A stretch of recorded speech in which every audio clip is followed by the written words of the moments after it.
Thank you guys for joining me. Hello and welcome. I'm Kir Nuthi, the head of AI and data at techUK. We're here today to discuss how does data center-driven connectivity, how does Telehouse power or can power the future of AI at the edge? Mark, could I ask you for a brief introduction? Yeah, of course, and good to be chatting to you, Kir. Yeah. So I'm Mark Pestridge. I'm EVP and GM for Telehouse Europe here in London. My responsibility is to make sure our customers have a kind of joined up and seamless experience all the way through their journey with Telehouse. From the moment they start looking into our services through the whole kind of sales, contracting, onboarding process, and then through their life cycle with us. And here in London, we have 5 data centers currently in the Docklands. We just announced yesterday our 6th, which is very exciting for us. But yeah, that's me. Very much looking forward to the conversation. I'm looking forward to talking. Andy, could you briefly introduce yourself? Yeah, hi, I'm Andy Fenton. So I'm the VP of Sales and Marketing for Telehouse Canada. We're the newest member of the Telehouse family. So we're about 2 years ago acquired by Telehouse from an existing entity.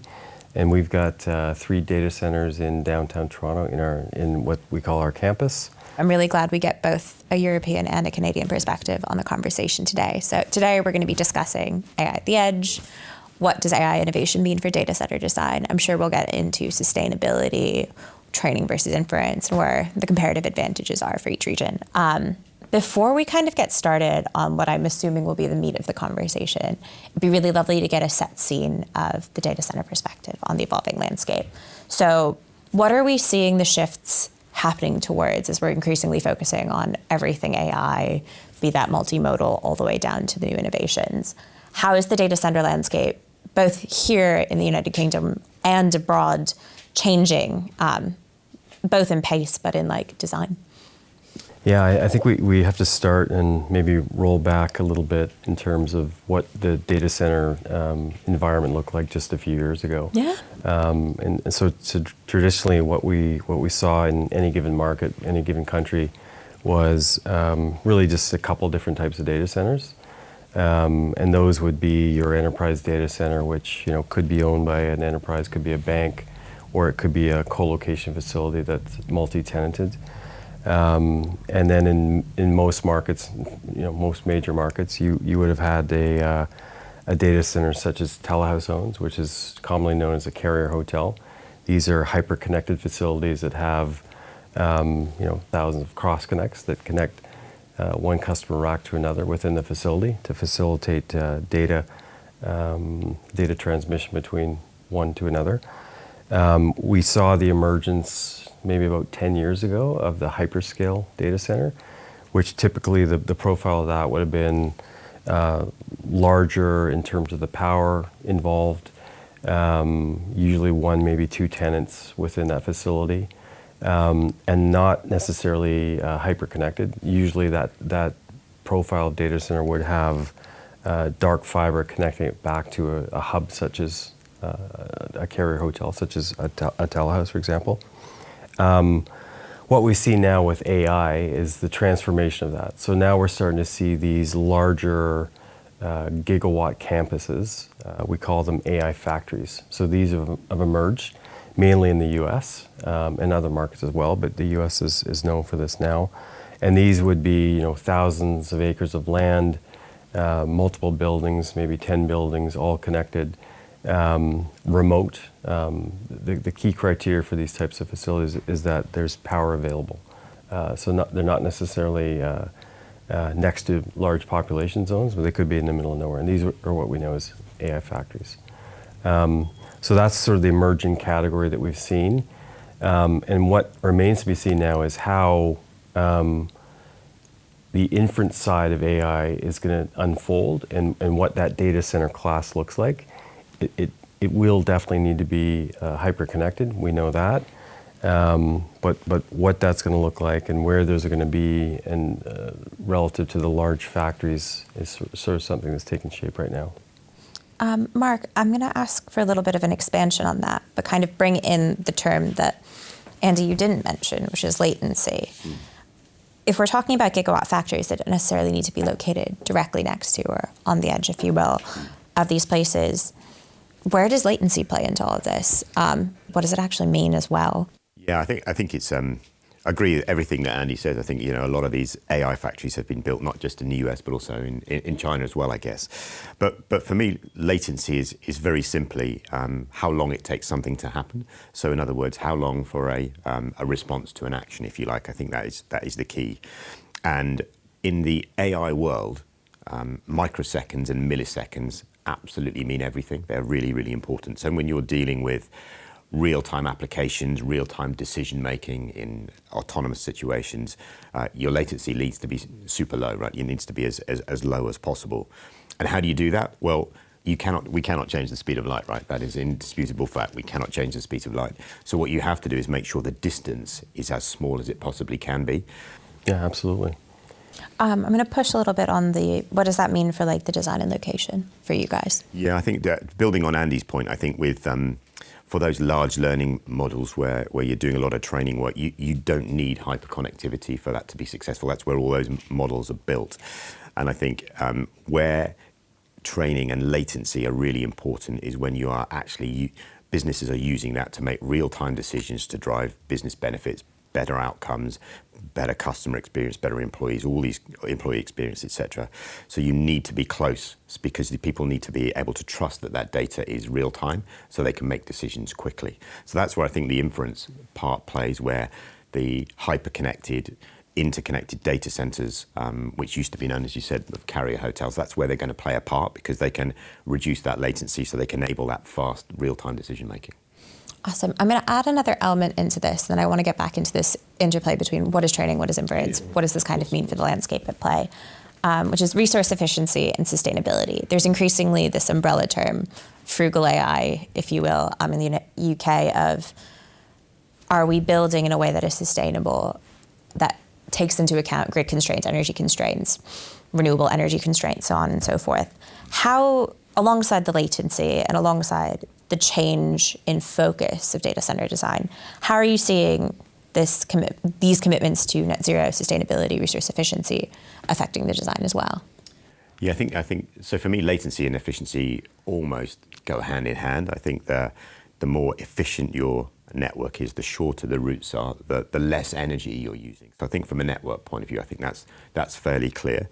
From a data center perspective, it's around making sure that you have the right configuration of densities with the right cooling technologies to make sure that you're being as efficient as you can around energy. And I think for all of us data center operators, sustainability is at the core of everything that we do. We need to make sure that we are absolutely only using the energy we need. So we can actually, paradoxically, we can use AI to help make our data run as efficiently as possible, whether that's making sure we're driving the right cooling at the right time to the right cabinets, or we're making sure we're turning the lights off through AI when nobody's in the building. All these kind of little things really help to make sure that we're being as environmentally friendly as we can. And I think the other thing that we really need to think about is that the quality of life that AI enables, which is predicated on being in a data center, actually reduces people's carbon footprints. They can be more efficient with less travel and all that kind of thing. And when we were talking earlier, you mentioned liquid cooling. There's clearly a customer angle to sustainability. Sure. How is this playing for Telehouse when it comes to the carrier ecosystem side of the equation? Yeah, I think the what we've seen in terms of the evolution of AI is AI applications need to be able to talk to different models. They need to be able to talk to different cloud instances. So the efficiency of a carrier hotel enabling that is very high. The efficiency of a AI factory handling that is very low. In an AI factory in the middle of nowhere, you wouldn't have dozens of cloud on-ramps and carriers and so forth, whereas in a carrier hotel, all those things exist. They exist today and they existed 10 years ago. So that's sort of the ability to move data from one cloud or one data source to another is what is facilitated in a low latency carrier hotel. That kind of ties slightly well into the next question and topic I want to dive into, which is how does the connections between data affect when you're talking about training versus inference? When it comes to AI, could you describe how, for you guys, you define training and inference, but then B, what what interplay matters for each of those equations. So what do you guys need to think about when it comes to a data center primarily focused on training? And what do you need to think about when it comes to a data center model that might, in the future, increasingly be focused on inference? Mark, I'll go to you, and then Andy, I'll go to you after. Yeah, I think Andy's kind of, when Andy set the scene, he described really well how the world has really embraced, I think, AI from a training perspective and a large language models. I think there's been a lot of work around that, particularly, as we said before, in the US and in China, where these huge AI factories are creating these large language models, and where they really don't need to be hyper-connected, but they do consume huge amounts of space and power. So that what they really need is connections to the grid in whatever form that they can get that. And that is often out of town, so in these large areas. And where we're seeing the world moving, as you say, is towards the inference, where you use these large language models, these training instances, to actually drive business efficiencies and better outcomes for businesses. And therefore, they need to be much closer to the end user, much closer to as many connections as possible. And that really is where I see certainly Telehouse and other interconnection type companies really playing a strong game. I think the other thing is that I think the data center world is, as Andy said, broken down really into three different subsectors, if you like.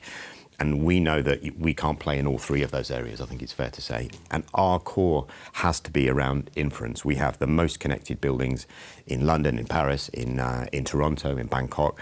And what we provide will enable enterprises and AI type organizations to leverage all the different types of connections they have to make sure they can deliver in real time. So what do we need to be able to do to do that? We need to be able to adapt and cope with the larger density requirements that are driving training inference. We have seen so much change over the last 18 to 24 months in terms of what customers or potential customers are looking for in terms of power densities. So we've had to reimagine and relook at how we set up our data centers to cater for that. So I think you need hyper-connected data centers with the ability to provide energy and cooling for high density environments. And I think that's where our unique proposition really fits. Yeah. There's a concept called distance to data. So that's an emerging concept where if you think about enterprise use cases, inference for a bank, right? The bank is not going to want to put its data, its private data, into a public cloud or a large training facility. So they'll have a private inference cloud, their own. The data will be in close proximity to them, so you wouldn't be using a large language model that sort of exists in the UAE if you're a British bank, for example. So it's all about distance to data, where that's going to be stored. It might have to be sovereign. There has to be, all the privacy concerns that exist around that data have to be respected.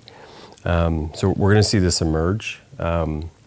That data centers that reside closer to the data sources will become more and more relevant as we see inference, the shift from training to inference occur in the next few years. Yeah, I completely agree with that. I think that people always ask me, is data sovereignty more important than working with the hyperscalers? But my answer to that is it needs to be both. You cannot have innovation at the expense of sovereignty and vice versa. So I think there is a world where people will use the right type of environment for the right type of application. And again, that's where I think hyper-connected data centers in specific locations where you can protect and look after the data that needs to be protected and look after is going to be the way forward. Now, the challenge I think that we're going to both have, I think you're partially solving it now with your recent announcement, but it's that the data center of old using air cooling just wasn't set up for this. So in our portfolio we've got 3 buildings in Toronto. One is higher density. We can handle like high performance compute workloads. In our sort of our oldest facility, it's more of a situation where everything's air cooled, and we're talking about 5 to 10 kilowatts a rack that we can manage within that facility. So that's really not going to cut it in terms of today's AI applications.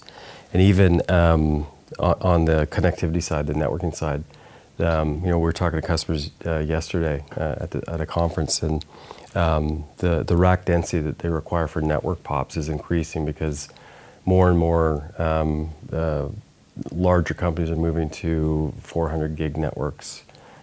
Beyond, used to be 100 gig was a standard. Now they're looking at 400, 800 gig networks, terabit networks. So those network devices are getting more dense as well. So everything's evolving. AI has taken our existing model and kind of flipped it on its head, right?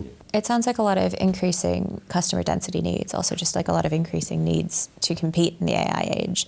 I kind of want to dive into that from the section of where are you seeing these focuses need to happen? How is the customer constraints, the regional constraints, and like desires and wish lists changing when it comes to the conversations around sovereignty, comparative advantage, and you guys as providers who are crossing all of these different channels and go to markets? How's almost the game differing each time? What we are seeing on a daily basis is the requirement to provide solutions which are very different to the ones we provided maybe even 18 months or 24 months ago. Yeah. And again, to Andy's point, that's not just about AI, that is also about our traditional kind of heartbeat of customers, which are our service provider type community.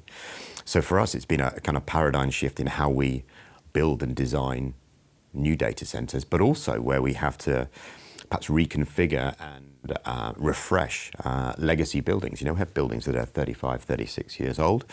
And it's a bit of a cliche in our industry, but people don't buy co-location because they want to buy co-location. They buy our services because it underpins a business requirement, which either drives more profitability, decrease costs rather, hits compliance standards. But if we are not providing the right densities for our customers to fulfill those requirements, then we're not going to be valid anymore. So there's a real huge shift in what we're thinking about. And if you look about how much it's changed over the last 18, 24, 36 months, then how much is it going to change again in the next 24, 36 months? So we just need to have that kind of agile mindset, constantly talk to customers about what's driving their needs for us, what are their challenges, what are their goals and opportunities, and then we have to kind of work back from that. Yeah, and in our portfolio, we're right now we're doing two things at once. We're retrofitting existing buildings, which is very, very expensive and difficult. You've got to go into something that's existed for 10, 15 years, almost rip everything out and redo it, right? So you're bringing in, water loops and tanks and things like that, which, again, a year ago, couldn't imagine doing that, exactly. Right? And now we're in the middle of building out an existing building with capacity to spare in it. We're bringing more power in from the utility. Yeah. So we're in the middle of trying to design what that's going to look like. And like you said, I don't know that, because we're 2 years away from being ready for service in that building. Yeah. I'm not sure that what we'd be putting into the retrofit today is what we'd need tomorrow for that new power that we're bringing in from the utilities. It's moving quite quickly. No, I think that's absolutely fundamental. I think that from a sustainability perspective, which you touched on earlier, retrofitting is a much better thing to do than knocking a building down and starting it again, right? Because it has an impact not only on your or carbon footprint, but also on the community in which you exist as well. So I think that's a really important thing to do. And I think if you're building a 20, 30 megawatt building, and it probably takes 2 years to construct, then it still means you're going to be filling it 3 years from that. So you're actually designing now for something that's going to happen in 5 years' time. Yeah. So how do you do that? I mean, it's a really difficult thing to really get your head around, but also it means that you just got to build buildings that are adaptable, flexible, almost modular, really. And how do you blend the air-cooled world, which in my opinion is still going to exist in 5, 6 years' time, with the liquid-cooled world? How do you bring those two environments together to make sure your customers get the outcomes that they need? There are kind of 4 key things for us. The first is interconnection, so getting the connections you want, whether those are cloud connections, CDN, SD-WAN, all these kind of good things in the same building in a private environment. It's then about security. So there's a huge amount of focus at the moment around cybersecurity, and our mantra is that cybersecurity begins with physical security. So making it as impossible for people to get to areas within a building that they shouldn't be in. So I think that's security posture.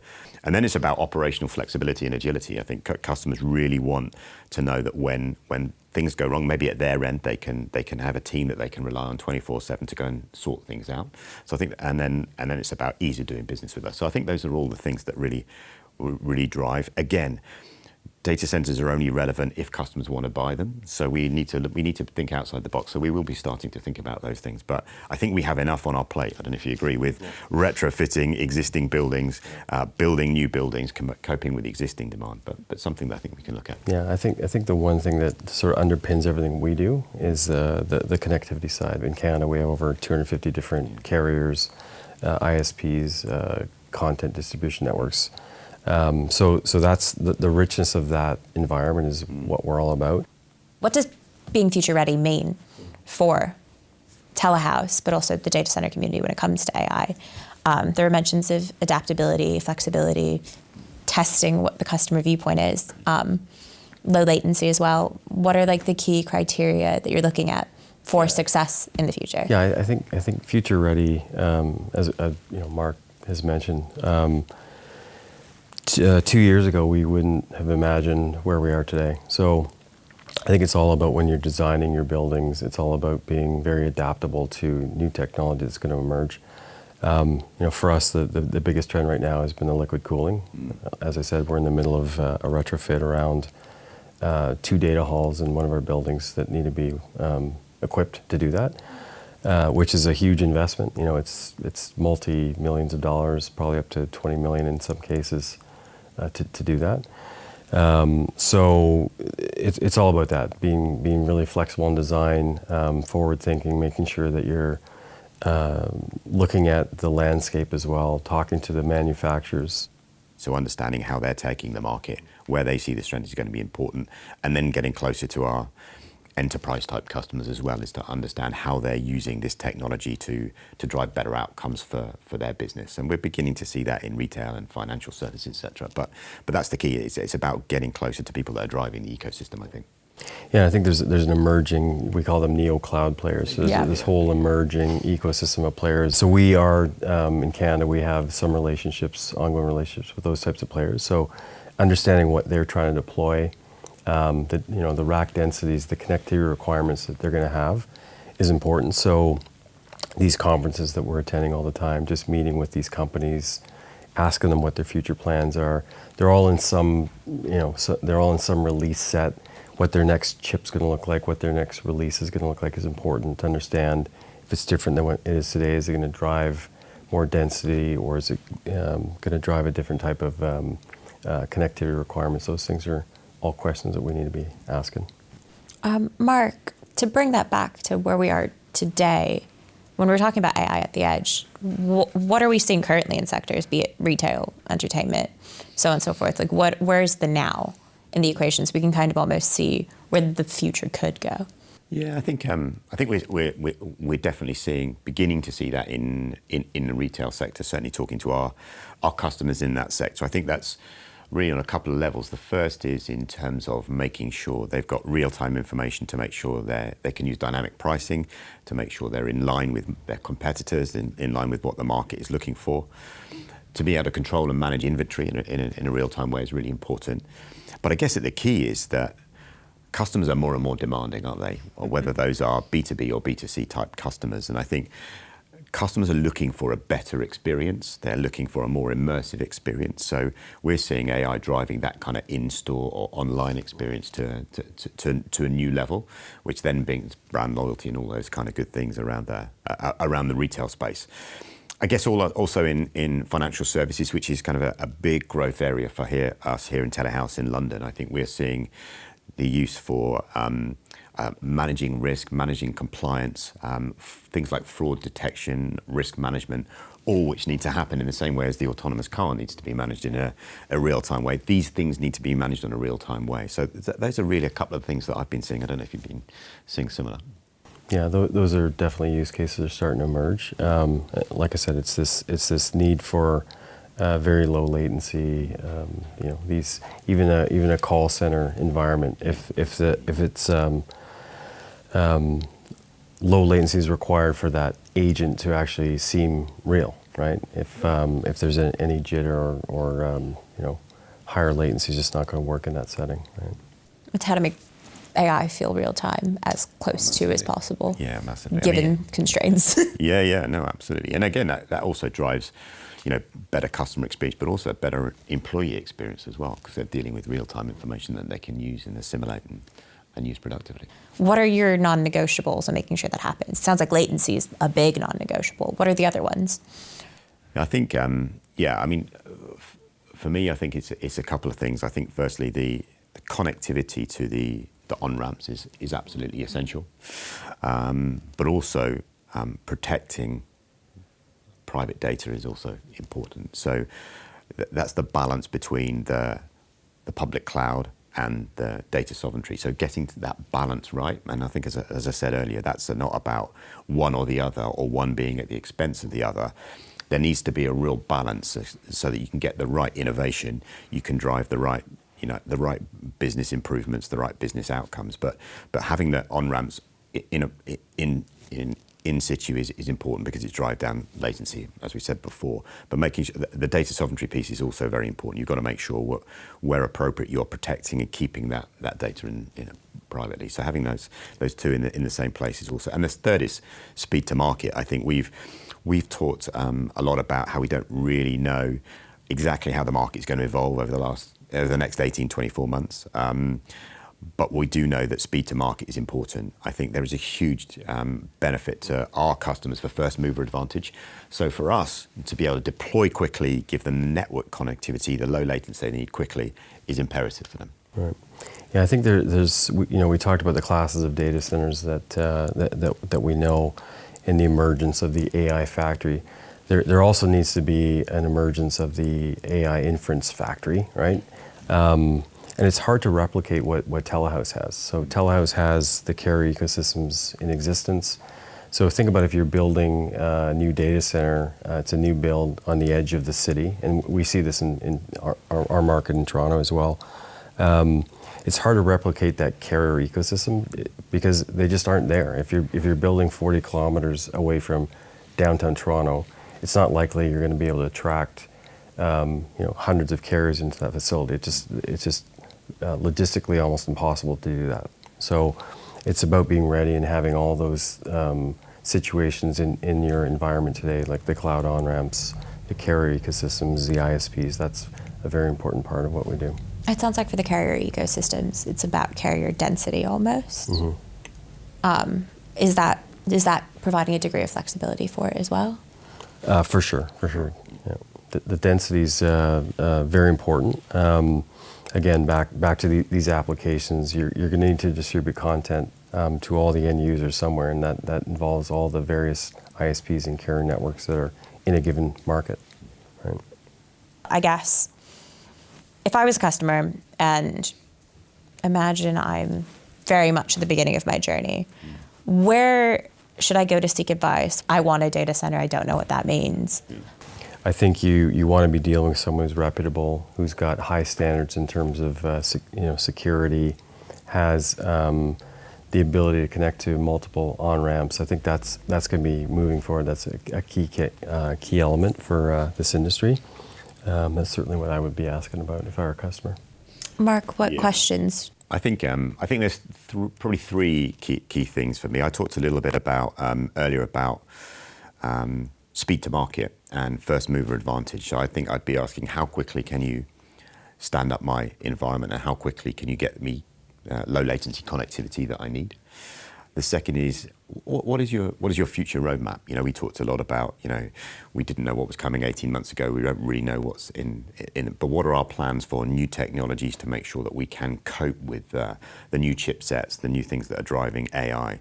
And then the last one, which we haven't really mentioned, is tell me about your energy credentials. Can you prove to me that you get 100% renewable energy? So all the good things you're doing around creating better business outcomes, can you prove that the energy that's driving that is sustainable and is not ruining the planet? I think that's the key thing. So where is it coming from? Can you prove that? And can you show your commitment to renewable energy for the foreseeable future? Yeah, we see more and more customers asking that question about your sustainability story. A sustainability story has to be there. Absolutely, yeah, front and center. And actually, even today, we talk about it a lot. But customers, when they're talking about working with us, they will send huge questionnaires about our ESG credentials, and not just do you, but prove that you do. So I think that's right. We have to protect the planet, so it's really important.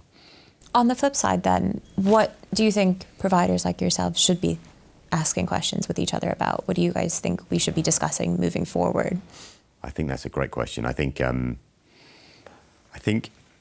we should be working much more closely together. We talked earlier on about the 3 different kind of subsectors of the co-location industry. There is enough opportunity for all of us to be successful. Therefore, we should be creating more partnerships. So if for example, we can provide the inference AI, then we should be talking to companies that specialize in the training AI. We can work together to provide a unique solution, if you like, to our customers. So partnerships, I think, is really important. I think that's something we can look at. I think we need to do a better job about promoting our industry as well. Certainly here in the UK, we get a lot of press around energy consumption, water consumption, but what we don't talk about is the quality of life that data centers drive. From the moment you get up and you access your phone, to checking out the trains are on time, or in your case not today, through to streaming videos in the evening, to doing your online banking whenever you want, 24/7, booking holidays, all that kind of stuff. That is all driven by interconnected data centers, and we need to do a better job about promoting that, and then taking that a step forward and saying, well, in the new AI world, this is what data centers are going to help you enable. I think we have an education job to do that. Yeah, I couldn't agree with you more. I think in Canada anyways, we have many different players in the market, and we don't talk enough. There's no question about that. So we've got a lot of American builders that come into our market. We've got Canadian firms. We tend to be in the middle of it all because everyone needs to connect back to our ecosystem in Toronto. But we're not having daily conversations with those companies that are coming in and building on the outskirts of town and building these larger campuses. So I think there needs to be, at least in our market, there needs to be more of a forum for that. Maybe, I know in Thailand we have one that's fairly well advanced, but certainly in Canada, I think that's something we could do a lot better. And then you would use that forum, and there's all sorts of things that we need to be talking to the government about, both at the federal level, provincial level, and in many cases, municipal levels, right? It's hard to get things done in Canada. I don't know how, I imagine the same thing here. We tend to have a lot of red tape just to get power into an existing building. We're on a 3 to 4 year wait list to get 5 megawatts of power into our building we have in Toronto. That's just too long in the way things are moving. And there's far worse situations than that in our market, where just unavailability of power, permits are jammed up. Developing sites is very difficult in our market. So as a collective, we could do a lot better lobbying the various levels of government to help facilitate this industry. Yeah, no, I couldn't agree more. There's been a lot of, certainly in the UK, there's been a lot of hype about the AI growth zone since the new government came in play. But I think there's 2 things that for us that need to happen. We need to get access to renewable power quickly, and it takes so long to make that happen. There's just not enough renewable power in the system. And the second is, as you say, is around planning, permissions, constraints, red tape. So again, the AI world is all about agility, and this is not this is about the UK or France or Europe competing on a global scale. So we need to remove those barriers to success. If Europe wants to be considered as the centre of AI excellence, it needs to remove those barriers to provide those things. And same in Canada, right? Yeah, this is the challenge. You look south of the border, and there's literally no constraints, no blocking of anything. It's a little bit of the Wild West. Power is coming off grid in many cases. Companies are building their own power plants, and nuclear is part of the mix now. So if you don't eliminate some of the red tape, you're not going to be able to keep up with it. And as a result, as a country, we're just going to fall further and further back. Like every industry, we face challenges, but challenges are opportunities. This market is growing, right? I think there's a huge amount of opportunity. There's a huge amount of opportunity to create infrastructure which underpins a better quality of life, better business outcomes. So I think we are positive that. We just need to address the challenges, and positive mindset will help you do that. Yeah. Positive mindset, agility, flexibility. There you go. Focusing on these principles as we move forward. I am conscious that before we talked about quantum, and we talked about the future of compute. How are you guys thinking about that? Is that playing too far in the future, too forward of a role? The one thing we are doing, though, is we're getting connected into the universities where most of this research is starting to happen. So we're lucky in Toronto. We're very close to one of the larger universities in the country, which is the University of Toronto, and they've got a think tank there. So we are getting connected to the right people. I'm not sure that they have the answers either, but that's kind of our preliminary kind of assault on it, is just to figure out the people that are going to drive it and having the right conversations around that.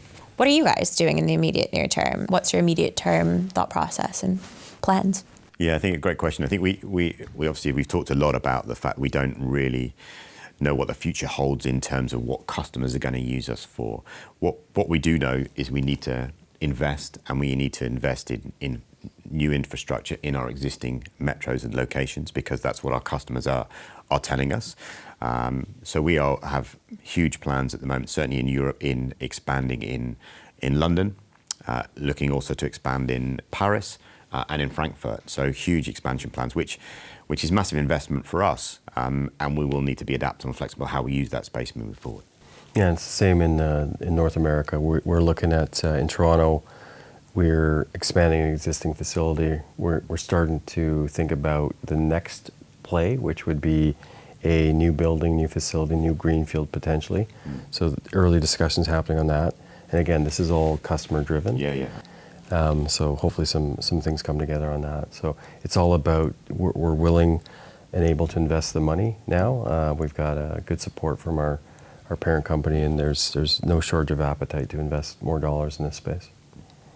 Well, this has been a really broad scoping discussion. Thank you so much, Mark and Andy, for joining me today. I feel like we've covered high ground, and I'm sure if we wanted to learn more, there's loads more we could talk about, probably for hours, when it comes to latency, adaptability, flexibility, international plans, and the future of compute. But we only have a finite amount of time today. So thank you again for joining me. I'm really looking forward to seeing where everything goes and keeping in contact. If the audience would like to continue the conversation, please do get in touch. Thank you, guys. And thank you to the audience for joining us. Thank you.